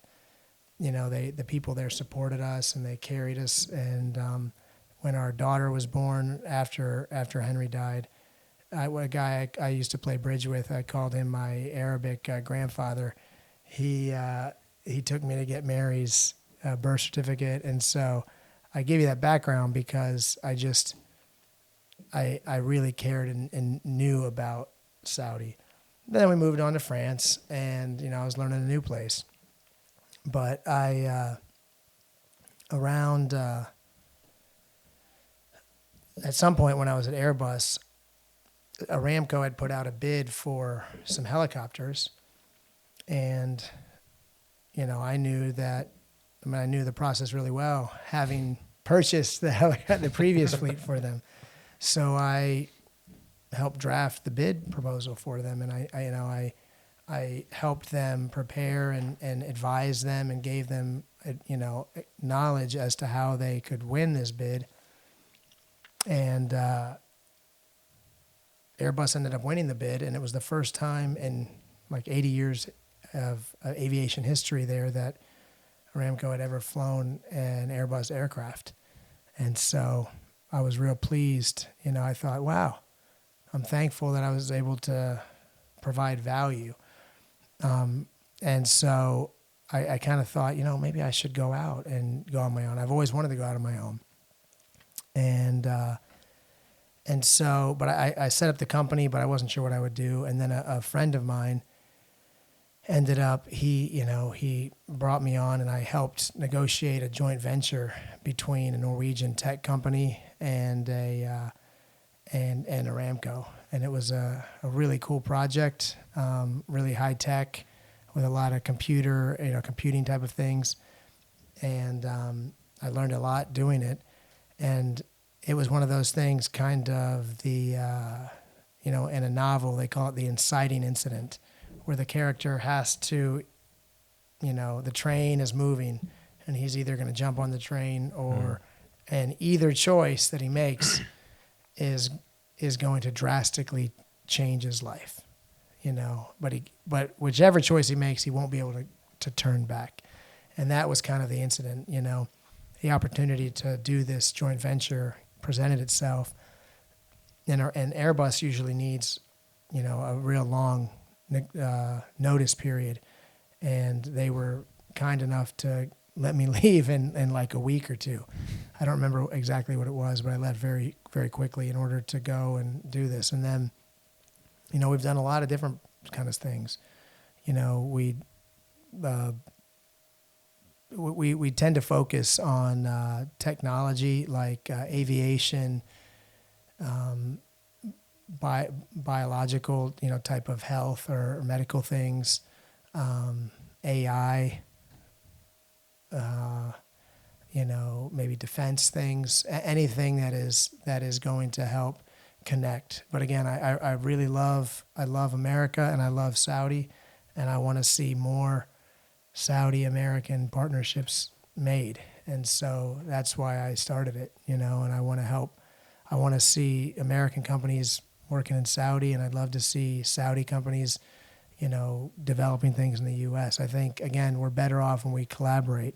Yeah. And so I'm a good collaborator, and that's why I started. That's why I started Saqr.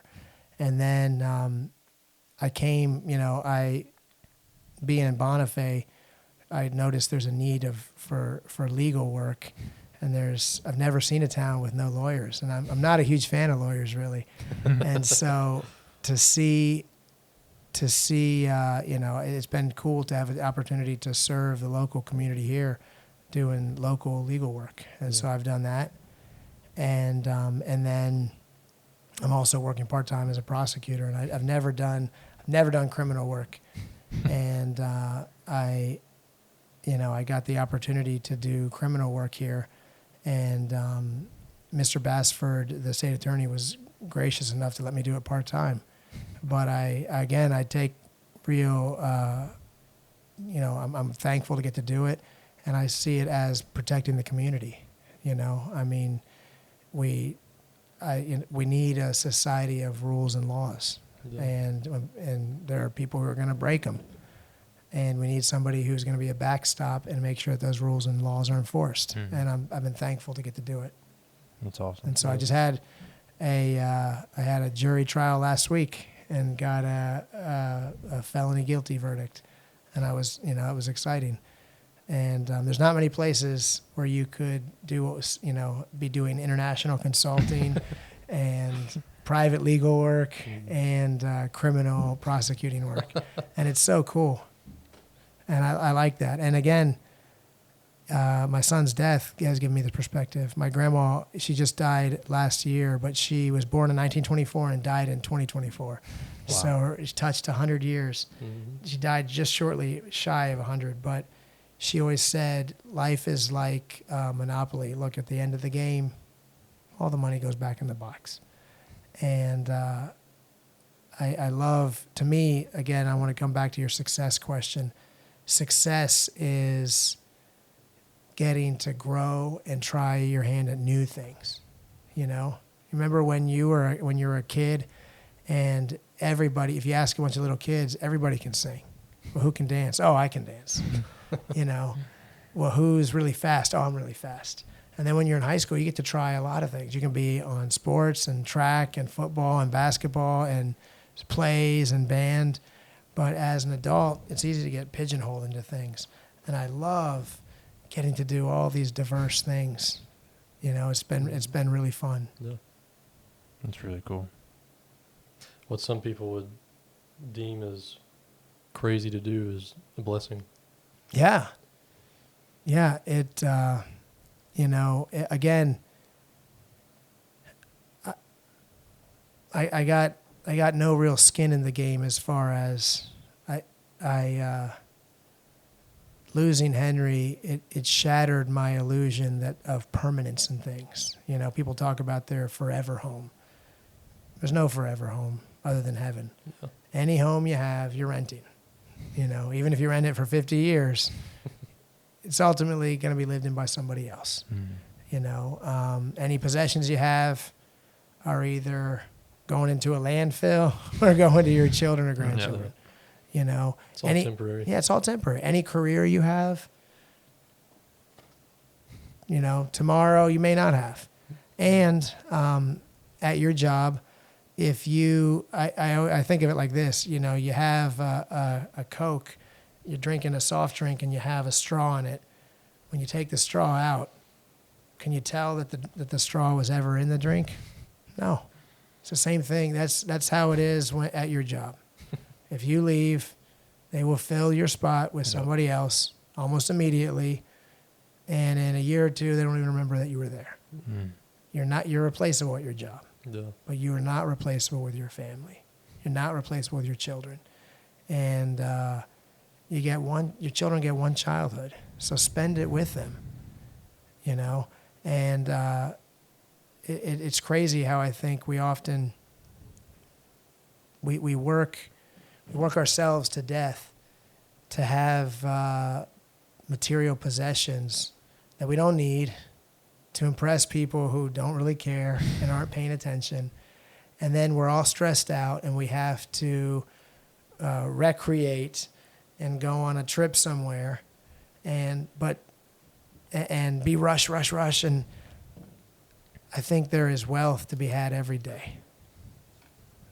And living in the present, in the moment.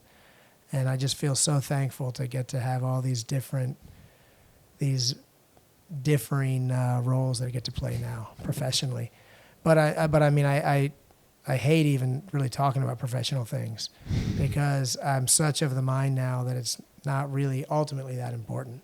And I don't get me wrong. I want to be always of the utmost professionalism, competence, courteousness. I'm not going to do something if I'm going to do a shoddy job. Yeah. I'm just saying in the grand scheme of things, accolades don't really Doesn't mean matter. anything. And that is, again, Rudyard Kipling says that in his poem. Here, I gotta tell you guys the poem, and then you can, by Rudyard Kipling, if you can keep your head while everyone about you is losing theirs and blaming it on you, if you can trust yourself when all men doubt you, but make allowance for their doubting too, if you can wait and not be tired by waiting, or being lied about, don't deal in lies, or being hated, don't give way to hating, and yet don't look too good or talk too wise. If you can dream and not make dreams your master, if you can think and not make thoughts your aim, if you can meet with triumph or disaster and treat those two impostors just the same, if you can bear to hear the words you've spoken, twisted by knaves to make a trap for fools, or watch the things you gave your life to broken and stoop and build them up with worn out tools, if you can make one heap of all your winnings and risk it on one turn of pitch and toss and lose and start again at your beginnings and never breathe a word about your loss. If you can walk with crowds and keep your virtue, or talk with kings nor lose the common touch, if neither foes nor loving friends can hurt you, if all men count with you, but none too much, if you can force your heart and nerve and sinew to serve their turn long after they are gone, and so hold on when there is nothing in you except the will which says to them, hold on. If you can fill the unforgiving minute with 60 seconds worth of distance run, yours is the earth and everything that's in it, and which is more, you'll be a man, my son. It speaks of growth and struggle and constant growth. Yeah. And so I'm more, at this point in my life, I'm more interested in the journey, in the growth. I love the work and I want to do it, but I'm not really that impressed by anything or anyone. Yeah. I want the growth. That's the prize, and it's exciting. It's a fun prize. Yeah. Thanks for indulging me as I ramble on with Kipling. Absolutely. But that was another thing. France was hard. It's a very bureaucratic system, and I didn't know it.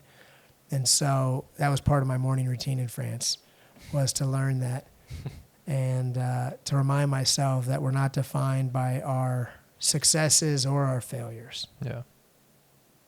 What, Good. what defines a man to you?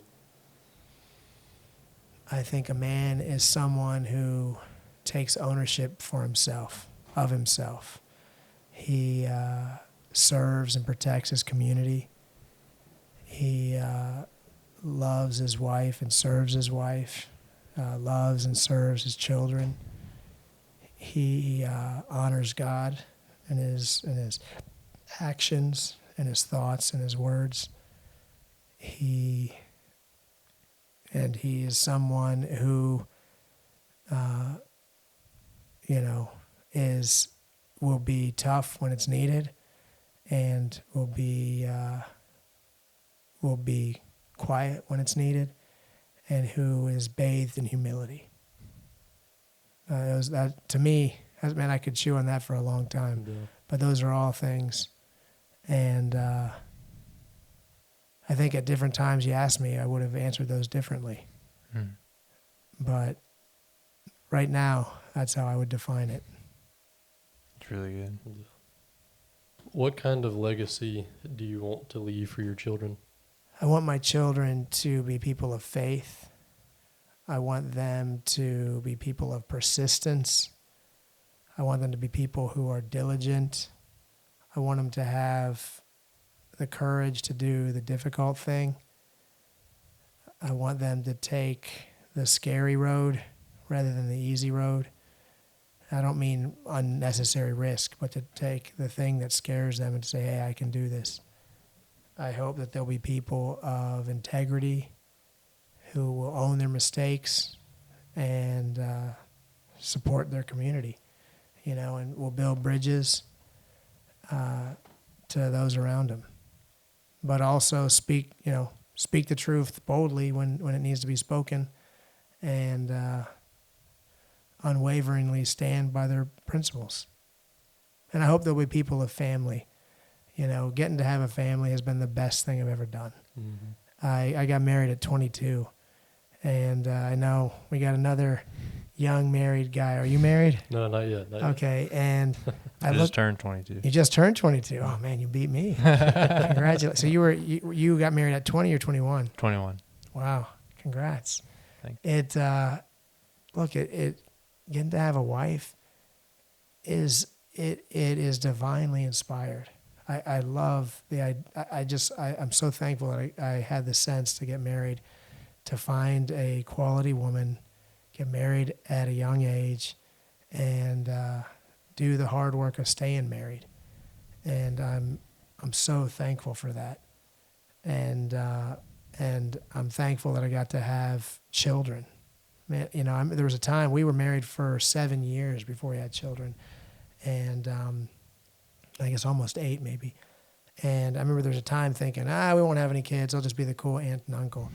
And we ended up having 4 kids, and I'm so thankful for it. And so I hope my children will have meaningful marriages and have lots of kids. I mean, if I could do it over, I would have, like maybe 5 or 6 kids. I saw it at a time, there was a time in my life that I saw children and a family as a liability. Man, there's so many cool things that I could do if I didn't have all these kids around. I didn't have all these obligations and burdens. And now I see that that family is the cool thing that I get to do with my life. Mm-hmm. Yep. So I hope my children will have a family. Yeah. It's really good. Family is such a beautiful thing, and that's a very inspiring way that you've put that. And I wish more people could grasp onto that and hold on to it, and hopefully in the future we'll see more of that. I hope so. And the family is the building block of any society. Yeah. Yep. And every society is one generation away from collapse. Mm. Yeah. I mean, if you don't successfully pass your values and your ideals on to the next generation, you're done. And I'm so thankful. We stumbled into this homeschooling thing. I didn't want to homeschool.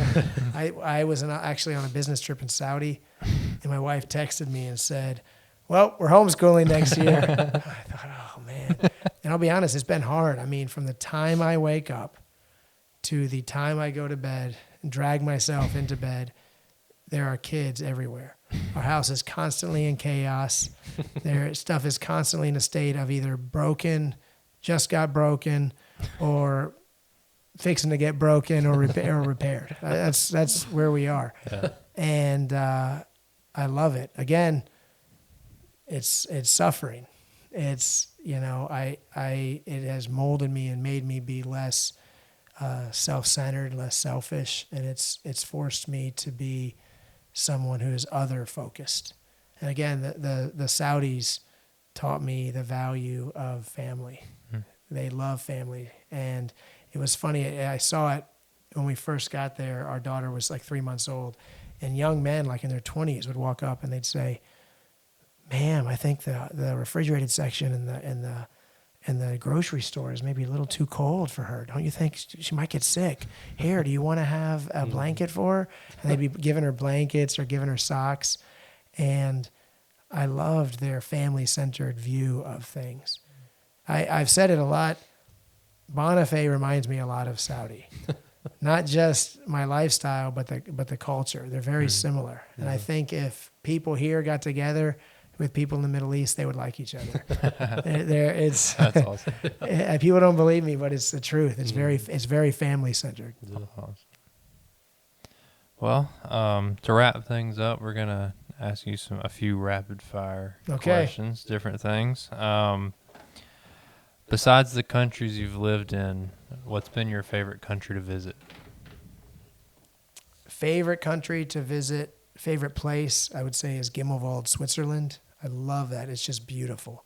I've always wanted to go to Switzerland.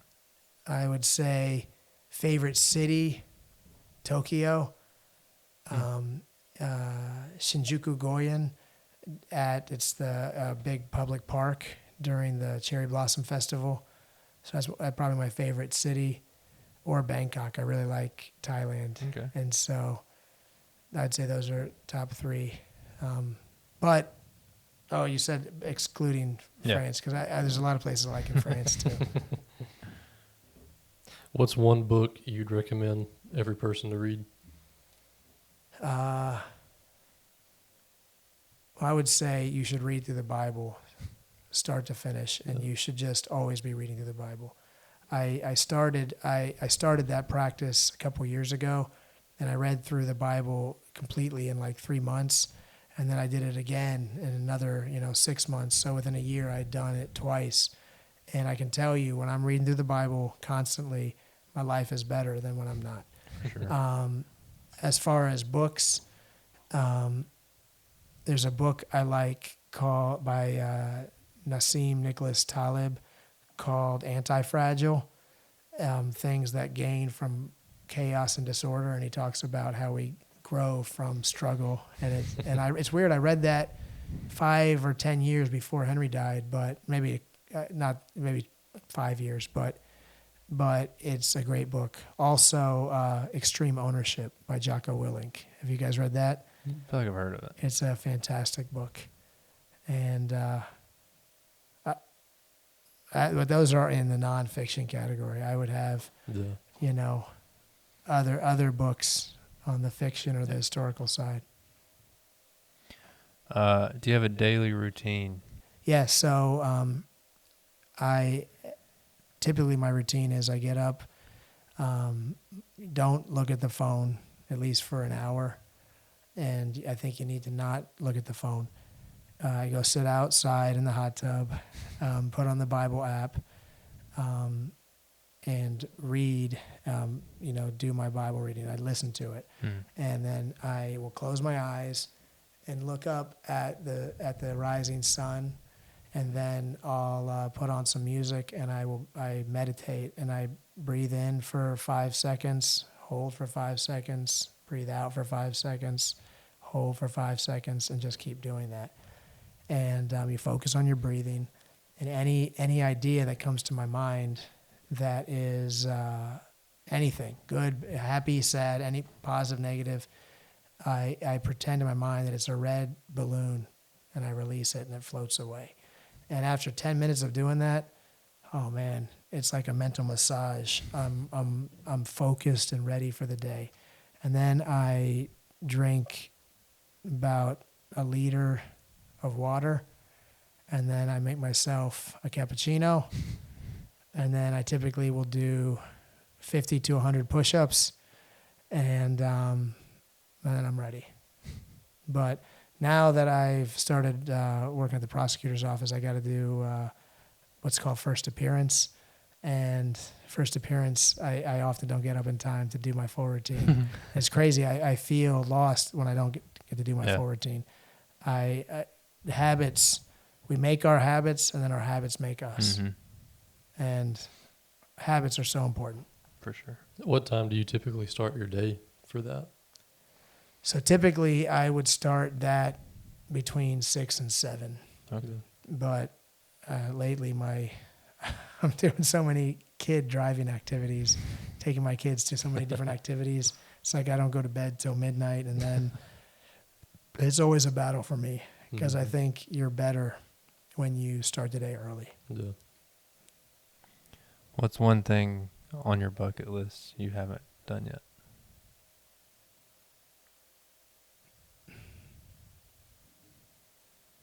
That's a good question. I can't think of that. I don't really have any. I'd like to do when we never took the kids on an African safari because they were pretty young at the time. Yeah. I'd like to do a safari at some point, and I'd like to spend probably an extended time in Southeast Asia, exploring. Maybe I would really like to do a round the world trip with the kids for a year or more, like a year-long trip. Yeah. Awesome. That's probably not going to happen. It's going to be tough. And then I'd also like to hike the Camino de Santiago. It's the Way of St. James. It's the pilgrim route in France and Spain. And so I'd like to do that. What's a fun fact most people don't know about you? Fun fact most people don't know about me. Let's see. I'm pretty transparent, so I'm trying to think of stuff. Most people in my professional world don't know the Garnet and Gold guy story, and when I tell them that, they say, "What? What is that?" And it's crazy, and I say, hey, I ran around half naked in front of 80,000 people. And they say, what? What are you talking about? So I'd say my secret identity is Gold Boy. Not just a Gold Boy, the original. The original, yeah, that's right. Best advice you've ever received? So when I ended my 2-year clerkship at the First District Court of Appeal, Judge Ricky Polston, he came from Graceville, and he was he left there at the first DCA and was at the Florida Supreme Court. He was Chief Justice of the Supreme Court, a great guy, a brilliant jurist, and a strong Christian man. He said, Josh, and it comes from Ecclesiastes, like the name of your show. He said, Josh, cast your bread upon the waters, because you do not know which will return, And he said, he read me the passage in Ecclesiastes that said, invest in one venture, 2 ventures, many ventures, because you don't know which will succeed. And I've thought of that so many times over the years. I'd love to thank him for that advice, because he was absolutely right. In life, we think we're going to go this way, and often paths open up in different directions, and you never know why, and you never know how it's going to open up. But invest in lots of things. Cast your bread upon the waters, and do so without expectations. You don't know what's going to happen, and you just move on and let God guide you with His hand. To close it, I think we're going to do one last question, and I want to ask you, what's one message you would share with the world today? Embrace brokenness. Love people. Forgive people who've wronged you.